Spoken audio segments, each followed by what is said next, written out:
La historia es testigo de lo pasado, ejemplo y aviso de lo presente, advertencia de lo porvenir, decía Cervantes.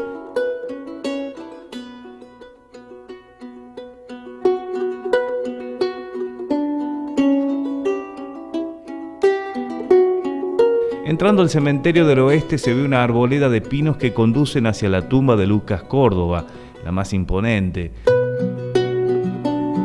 Los pinos parecen haber nacido con su muerte, son largos y esbeltos, troncos de casi 100 años que están presentes como si resguardaran sus restos, testigos del olvido, las sombras de la última muerte.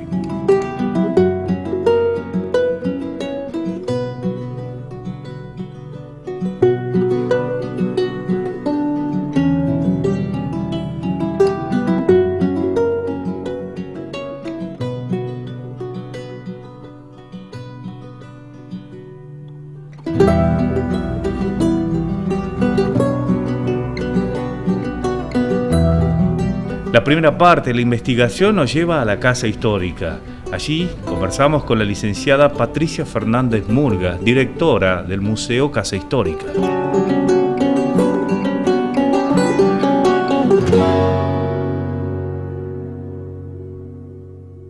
La documentación con la que contamos nos la sitúa en el año 1949 la donación de este sillón a la Casa de la Independencia por el boletín oficial de la provincia. Piensen ustedes que la casa es reconstruida en 1942, la obra se inaugura en 1943, se reconstruye la casa y estaba totalmente vacía. Entonces, los primeros años de existencia de la casa reconstruida en torno del Salón de la Jura, que es el símbolo de nuestra independencia, motivó a muchas familias a dotarla de patrimonio. Y el patrimonio que fue recibiendo en los primeros años de parte de los tucumanos tenía un fuerte valor histórico y valor simbólico y no necesariamente un valor directamente vinculado con la Declaración de la Independencia. También instituciones nacionales como la Comisión Nacional de Monumentos, de la cual dependía la casa entonces, fue adquiriendo bienes en Buenos Aires y esos bienes más bien vinculados al periodo virreinal fueron dotándola de algún patrimonio que tenía alguna vinculación con o el pasado hispano o el pasado contemporáneo a la Declaración de la Independencia. El boletín oficial dona este sillón que había pertenecido a Lucas Córdoba y es el sillón de Lucas Córdoba. Digamos que hay un fuerte deseo de dotar de patrimonio valioso a la Casa de la Independencia. Y en ese contexto ingresa el sillón en el conjunto de bienes de la casa.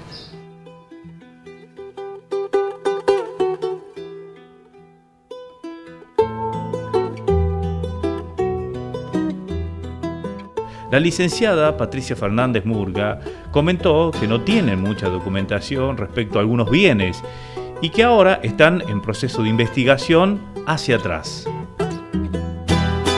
Actualmente el sillón está resguardado en el área de reserva técnica, digamos lo que vulgarmente se llama depósito, pero conceptualmente es el lugar donde se resguarda el patrimonio en condiciones de conservación adecuada. No está exhibido porque la casa ha experimentado, el museo, un crecimiento notable en el personal técnico y en las distintas áreas de trabajo. Tenemos un área educativa, un área de investigación, la biblioteca, una fototeca, el laboratorio de restauración, y eso ha significado utilizar muchas áreas que antiguamente eran de exhibición para estas otras áreas de trabajo, a la espera de una ampliación que con suerte se puede concretar en los próximos años. Nosotros tenemos una política de exhibición del patrimonio en muestras especiales, muestras particulares, temáticas y temporales, pero ahora no disponemos de esos espacios como para exhibir, entre otros bienes, el sillón de Lucas Córdoba.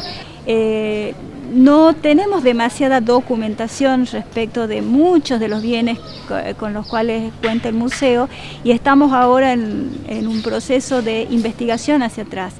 Desconocemos absolutamente cuál fue no sabemos si el boletín lo compra o consigue de la familia la adquisición y realiza este trámite. En realidad no tenemos mayor idea respecto del origen de esta donación. Es muy probable que este sillón perteneciera a Lucas Córdoba y es probable que lo haya llevado a su oficina en la gobernación, pero estas son hipótesis y son parte de las tradiciones con las cuales se ha construido la historia local y sobre todo la historia en el siglo XIX.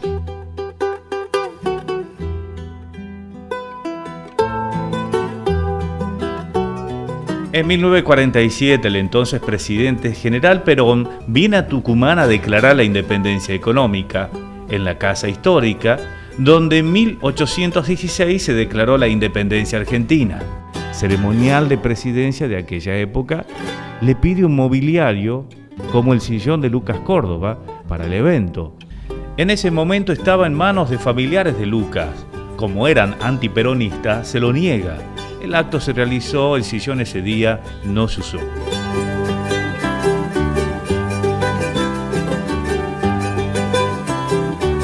El 5 de noviembre de 1994, el presidente Menem tuvo más suerte, encabezó una reunión con los gobernadores del NOA. Ahí se suscribió la declaración de intención del Tratado de Integración Regional del NOA. Para ese evento ceremonial de la Casa Rosada, solicitó a la dirección del museo que dispusiera del mobiliario adecuado para la ocasión y sobre todo una silla o sillón importante para ser utilizado por el señor presidente, por lo cual se eligió el sillón conocido como el del gobernador Lucas Córdoba por su valor tradicional y por su importante factura. Se transformó en el único en usarlo. El loco de la regadera, como ironizaban sus opositores, por la obsesión que tenía por el agua, construyó la red cloacal, parte de ella en la que hoy vacía San Miguel de Tucumán los desechos de sus ciudadanos. Amplió la red de agua potable y los domicilios de la ciudad empiezan a tener agua. Esta locura por el agua lo llevó también a crear la primera dotación de bomberos. Planteó el dique El Cadillal en un lugar que no pudo ser porque el suelo ferruginoso no se lo permitía. Se hubiera desmoronado. Años después lo materializa Celestino Gelsi, gobernador de la provincia, en el enclave actual, metros más allá.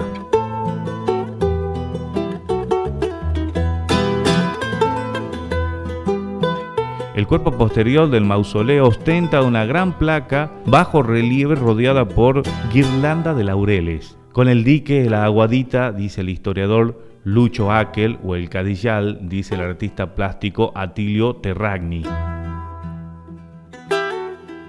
En el Cementerio del Oeste conversamos con Alicia Belmonte, directora de cementerios de la Municipalidad Capitalina. Él, cuando fallece en el año 1913, sus restos no existía todavía el monumento. Este monumento es encargado por una comisión que la presidía el doctor Pedro Ruiz de Huidobro, quien fue, entre otras cosas, en algún momento intendente de la ciudad de San Miguel de Tucumán, una persona muy allegada al teniente Lucas Córdoba. Encarga este mausoleo, que es realmente una verdadera obra de arte, y los restos son trasladados acá, desde otro mausoleo, son trasladados a su actual emplazamiento el 29 de mayo del año 1922. Es una obra completa de Arturo Dresco. La figura de don Lucas Córdoba, que está en el centro, y la figura que representa a la industria y que representa a la agricultura. Fundamentalmente, él trae el agua corriente hacia la ciudad de San Miguel de Tucumán, una de las grandes obras. Otra de las grandes obras, él crea en un año 56 escuelas, lo cual lleva en 2 años el aumento de la matrícula de 14.000 alumnos a 19.000 alumnos. O sea, en 2 años se aumenta en 5.000 alumnos. Eso era muy importante para la época. Y después tenía una obsesión que tenía que ver con esto del agua corriente, y él pone la piedra basal, él lo idea al dique El Cadillal. y pone su piedra basal en el año 1904, un año antes de terminar su mandato. Entonces esas cosas, digamos, entre otras que hacía permanentemente, pero son las grandes obras que hace nuestro ex gobernador, el teniente Lucas Córdoba. Por todo esto, este teniente loco de la regadera logró que se designara el sillón del gobernador con su nombre. Surge una incógnita. Los franciscanos dicen que son ellos los que donaron el sillón de Lucas Córdoba al gobierno de Tucumán. Esa incógnita lo llevó al periodista Félix Mote a entrevistarse con alguna autoridad de la iglesia de San Francisco. Bueno, cuando yo he ido al templo de los franciscanos me daba la sensación de que iba a ser más sencilla la cuestión. Suponía que la iglesia nos iba a resolver las incógnitas que teníamos porque había salido publicada una nota donde decía que el sillón de Lucas Córdoba en realidad lo reconstruyen los franciscanos y en razón de eso voy al templo. Y bueno, lo busco a la persona responsable y la persona responsable me decía que no estaba, que estaba ocupado, que estaba dando misa, que estaba confesando. Entonces en un momento le digo, bueno, quiero hablar con quien pueda, con la persona que esté disponible. Me dice, no hay nadie disponible.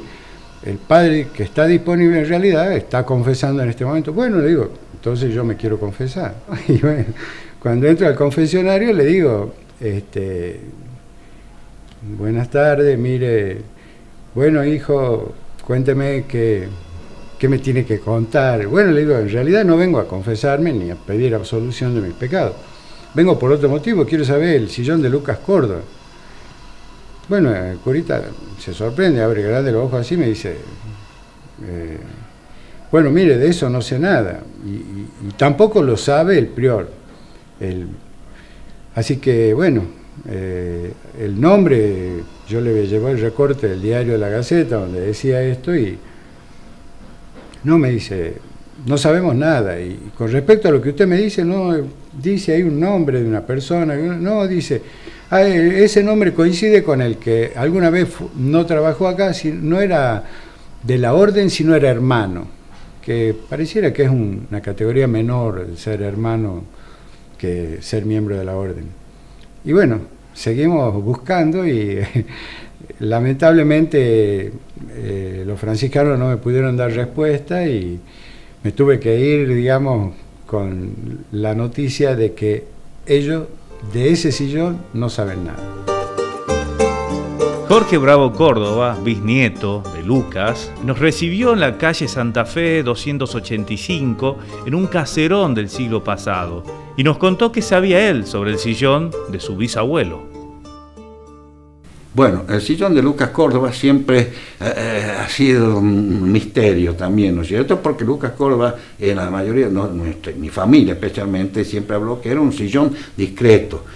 Por la forma de ser de él, era discreto, además decía que era un señor cómodo, especialmente cómodo, y que él había llevado de su casa el sillón ese para estar cómodo, ¿no es cierto?, ahí en el Cabildo, porque él estaba en el Cabildo, en esa época no había la casa de gobierno. Después que se fue él, recién la tiraron al Cabildo, bueno, y crearon esta casa de gobierno, pero él la llevaba. Y en un principio te dijeron que con el tiempo, como claro, tanto uso, ¿no es cierto?, ya estaba un poco medio, que había que hacerle arreglo, qué sé yo, y lo habían sacado y alguien había hecho uno nuevo y a ese lo habían llevado a la casa histórica, que se encuentra en la casa histórica.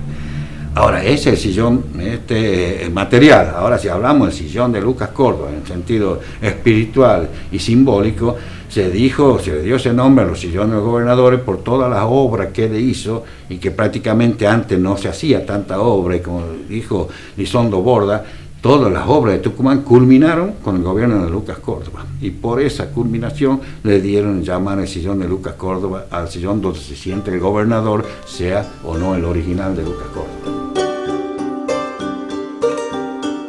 También, en la entrevista, Bravo Córdoba resaltó que la herencia que les dejó su bisabuelo fue la humildad y la honestidad.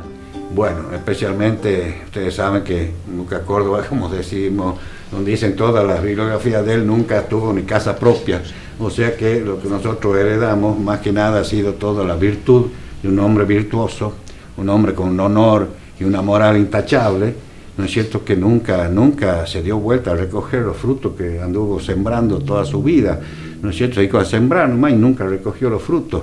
Tal vez por eso se olvidó del pan de la vejez, si se quiere, porque cuando se murió le encontraron en el bolsillo del saco una moneda de 25 centavos. No tenía más plata. Tal vez que Neftalí Montenegro le pone el traje y todo, la levita, para poder enterrarlo y todo. O sea que lo que nosotros heredamos de él fue virtudes, moral, honestidad, valor, inteligencia y bueno, todo lo que... Y uno, por supuesto, es orgulloso de llevar el apellido de Lucas Córdoba. En una tarde caliente de febrero visitamos el despacho del gobernador José Alperovich para conocer más en detalle del que sería, según la investigación, uno de los sillones de Lucas Córdoba. Primero, llegar al despacho del gobernador fue toda una odisea. Cuando teníamos una cita para las 3 de la tarde, una hora y media después recién pudimos ingresar con todo el equipo y recuerdo que fue una calurosa siesta tucumana de febrero de este año, y después que vimos todos los detalles del sillón que está actualmente en el despacho del gobernador, empezamos a buscar información dentro de Casa de Gobierno y nos dimos con una sorpresa. Nadie sabía a ciencia cierta el real origen del sillón de Lucas Córdoba. En cuanto al sillón, me imaginaba algo más imponente, ¿sí? Es un sillón... Yo me imaginaba algo más grande, fuera de lo común, digamos, y la verdad es que es algo común de lo que ya estuvimos viendo con respecto a la investigación. Bueno, en el momento que llegamos al despacho del gobernador José Alperovich, la gente de seguridad nos autoriza el acceso, realmente con mucho recelo, ¿no?, y con mucho cuidado de qué tomáramos o qué parte filmáramos, y nos dicen solamente el sillón y se aseguraban de que sea el sillón. Bueno, en cuanto a mi experiencia, ese día cálido de febrero, en el despacho del gobernador Alperovich, me llamó mucho la atención la ubicación de los muebles.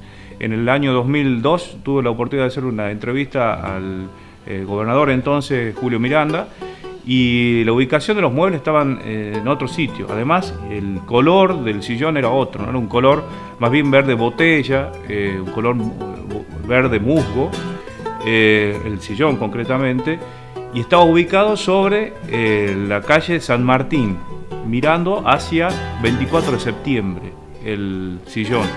Mientras que ahora no, había cambiado de lugar, estaba el respaldar sobre calle 25 de Mayo, con otro color, como les decía, un color más bien beige, a comparación de lo que ha sido el de Miranda, que era, como les decía, un color verde.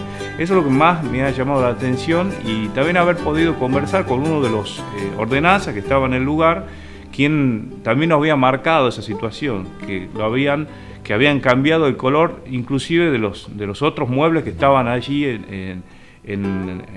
dentro del despacho de José Alperovich. Y después otra sorpresa más. Desde Casa de Gobierno surgió la posibilidad de que 2 sillones podrían ser de Lucas Córdoba. Uno, el que se sienta actualmente el gobernador, y el otro, que también fue tapizado en su momento, para que sea usado por el vicegobernador, ahora ministro de Salud, en una oficina que tenía en las cercanías del despacho del gobernador.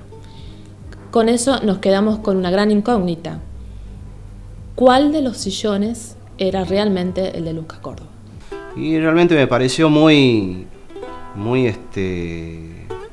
alarmante la situación, no sé si cabe el término, porque éramos un grupo de periodistas acreditados, conocidos por compañeros ahí de Casa de Gobierno también, y que tengan tanto recelo por ir a tomar el sillón de Lucas Córdoba, ¿no? O no sé si ese era el sillón de Lucas Córdoba.